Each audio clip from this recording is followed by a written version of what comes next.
lahat ng mga kabendor, andito po tayo ngayon sa Cabanatuan, Renaisia, at kasama po natin ang isa sa nanalo dun sa aming segment na Lucky Bit Vendor o Lucky B.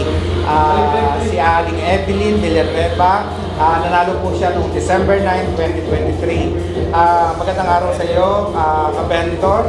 Ako po ang inyong kabendor, Lawrence Isigan. At tayo nga po ay ang vendor at samahan ng mga maninindang Pilipino.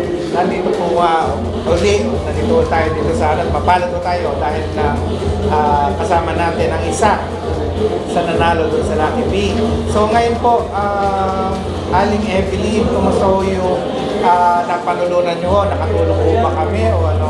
Ay, opo. Malaking tulong po yung Sir Lawrence. Actually po, nakabili po ako ng isang lutuan po ng siomai na kasama na po dun yung siopaw, saka yung hotdog po na may sandwich. Kaya laking tulong po sa mga katulad po namin na nagninegosyo ng maliliit po. Kaya kwento ko ninyo yung ice cream business so ninyo, nakatayo lang parang sidewalk po ba yun? opo, nasa ano lang po kami, sa bangketa po kami sa side ng school. Meron po kami doon. Mga magkano ang kinikita nyo ngayon? Siyempre, summer ho ngayon, kailangan ho ng tao ng pampalatigan ho. Opo.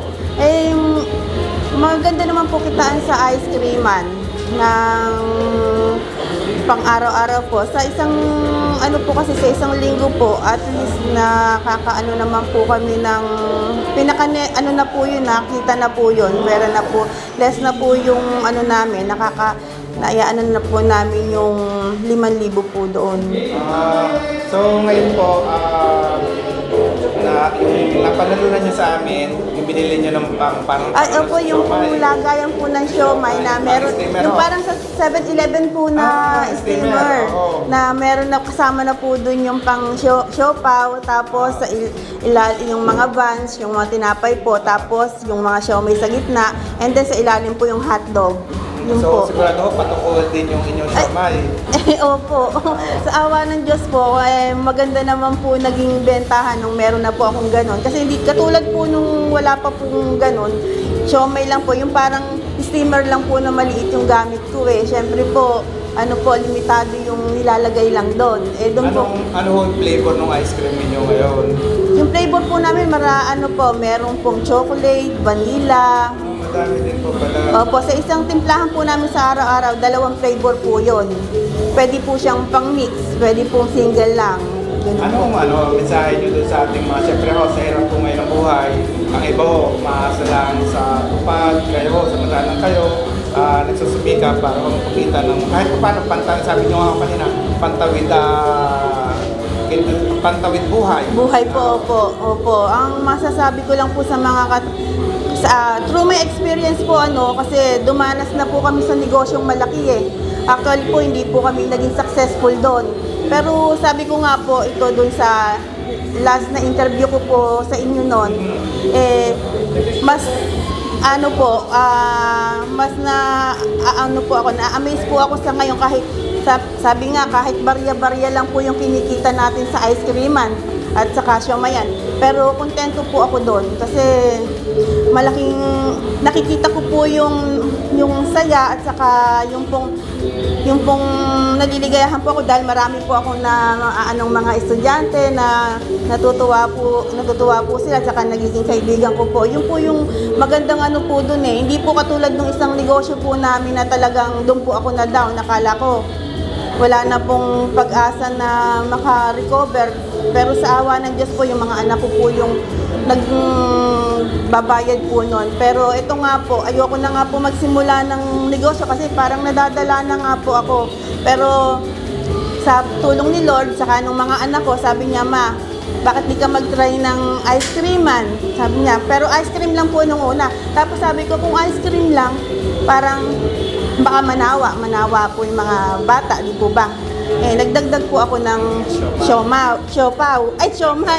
Ayun po, yun pa lang po noon. Tapos po, nung naman po, maganda naman po yun. Kaya lang maliit lang po yung lutuan ko. Ngayon po, nung mabunot nga po ako sa kabendor, nang sinali po ako ng pamangkin ko. Actually, taga Batangas po yun, si Denny eh.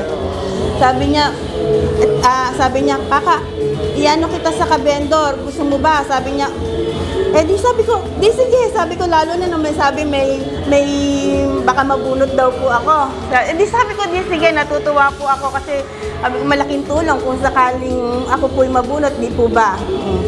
Awa ng Diyos naman po, una Panginoon talaga, isa po ako sa napili nyo. Na yun po, napakalaking tulong po nung ibinigay niyong puhunan na yon na yun po, ginamit ko naman po para, yun nga, naibili ko nga po nung, ano na yon yung lutuan po na medyo malaki. Opo. So sa tingin mo nyo, nakatulong mo ba yung vendor sa inyo? Ay, malaking tulong po. Kaya, sabi ko nga, pinagpe-pray ko po na sana po, mas tumagal pa po kayo kasi marami po nangangailangan katulad ko na maliliit na nangungutang pa sa mga, sa 5-6. Pagka po sa ganun, halos yung kinikita po, doon lang po na pupunte. Pero ibig sabihin ngayon ang vendors ay talagang umaalala sa tulad ninyo na nagsusumikap na itawid yung pang-araw-araw na buhay. So kami nagpapasalamat po sa ka-vendor dahil pinaunlakan nyo uli itong interview na ito. At bilang host ng ka-vendor, kami ay magbibigay uli ng konting tulong para sa inyo para lalong mas mapalaki ninyo ang inyong negosyo. Salamat po. Kasi hindi ko po na-expect na meron pa po ulit na magandang blessing po ulit sa akin ngayon. Na ito nga po, sabi ko nako, baka maubos po na ko kasi nagkaroon po sa amin ng half day. Actually, paano kung parang hindi ako sapat sa inyo. Yung pong puhunan ko baka po maubos ng yung po sabi ko nako, pero talaga Panginoon Diyos talagang gumagawa po siya ng way para mabuhayan po ulit ako ng loob. Kasi sa totoo lang akala ko namin yung ibibigay namin sa inyo hindi nakakatulong, kumbaga parang pang good time. Pero ngayon natutuwa ko kami sa aming programa dahil ngayon na-realize ko namin na talaga po pala ang ka-vendor ay nakakatulong sa bawat maninindang Pilipino. Aling Evelyn, siguro sa part po namin, sa muling namin pagtulong ko sa inyo ay mabibigyan ulit namin kayo para mapaulat pa ulit yung negosyo ng ice cream. Naku, maraming salamat po, Sir Lawrence, kasi napakalaki. Yun nga lang pong binigay niyo sa akin na yun. Talaga pong ko po eh. Ano ang mensahe niyo kay Tita Malu? Ating Lucky Heroes. Siya ang nagbigay nung una na... Opo, malaking utang na loob ko po kay Ate Malu dahil ako po yung isang napili niya noon. Tapos, eto, hindi pa po doon natatapos yung biyaya galing po sa inyo. Eto, meron na naman pong additional na dagdag. Siguro po, sa susunod na pagkikita po natin, masasabi ko po sa inyo, hindi po kayo nagkamali ng curious lang ako doon sa tindahan. Hindi nyo ba ibot? Hindi niyo po nakita. Parang mga po kami, mga tent po doon eh. Ibig sabihin yung bubong niyo, tent lang tapos... Tent lang po yun. Tapos wala, parang kumbaga gano'ng kalaki ilang metro. Alam niyo, yung mga usual na tindahan na... kasi po, hinahakot po namin yung mga gamit namin doon. Pag-uwian po eh. Hindi po kami nagtitira. Babalik po ulit kayo? Babalik po kami, opo. So, ganun kahirap po yung... Yun po yung sitwasyon namin araw-araw. Aralin mo namin yung sitwasyon nyo. Baka po mas makakatulong. Bukod doon sa cash na ibibigay ko ngayong araw na ito, mas makakatulong ko sa inyo. Ay, salamat po, Sir Lawrence. Paano kayo pumunta dito? Ayun po, may sasakyan naman po kami na para makaano dito, tapos nagtanong-tanong nga po kami. Actually, medyo malayo po doon sa amin. Mensahe mo para sa lahat ng ating mga ka-vendor na nagsusumikap din po na tulad ninyo. Opo. Yun nga po, sa mga katulad ko pong ka-vendor na walang sapat na puhunan, wag po silang mawawalan ng pag-asa dahil mga katulad po ni Sir Lawrence na nagiging way ni Lord para makatulong po sa atin isang malaking bagay po ito at lang po tayo, magtiyaga lang po tayo kung ano meron tayo kasi hindi naman po natin hindi po natin to makakayanan kung wala rin pong tulong ni Sir Lawrence saka ng iba ko pong na mga pamilya ko po. Kaya yun nga po, hindi wag po natin kay Tita Malu. ay kay Ate Malu nako. Maraming salamat kasi hulog siya ng langit sa akin. Dahil kung hindi po sa kanya, siguro hindi po tayo nag-uusap ngayon at saka wala katulad po niyan, may blessing na naman po akong may dadagdag ko pong pampuhunan. At isa lang naman po yung may papangako ko sa inyo, hindi ko po sasayangin yung mga pagkakataon na ganito na binibigay mo po sa amin. At malaking tulong din po sa amin yun dahil, siyempre po, hindi porkit yung mga anak ko may trabaho, nahiya rin po ako na pasanin po kami katulad po ng mister ko, stroke po, ayaw po namin na kahit ako po, po ako na makatulong din po dahil hindi po lahat ng expenses po namin ipapapasan ko po sa mga anak ko. Yun po yung gusto ko pong kaya nagpapasalamat po ako sa nadagdag niyo pa pong puhunan sa akin. At yun nga po, marami pa po sana.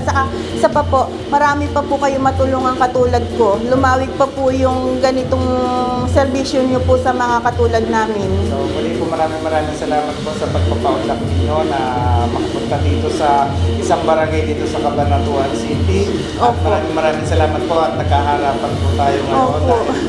Dahil isang tulong na pwede nating makadagdag po ito para sa inyo na ay kaunting tulong na masasabi ko pwede mo nyo itagdag sa inyong business. Nako, maraming Aling po, Evelyn, Sir Lawrence. mula ko sa ka-vendor, kami ho ay nagpapasalamat dahil andito pa rin po ang vendors para maging boses ng bawat Manila.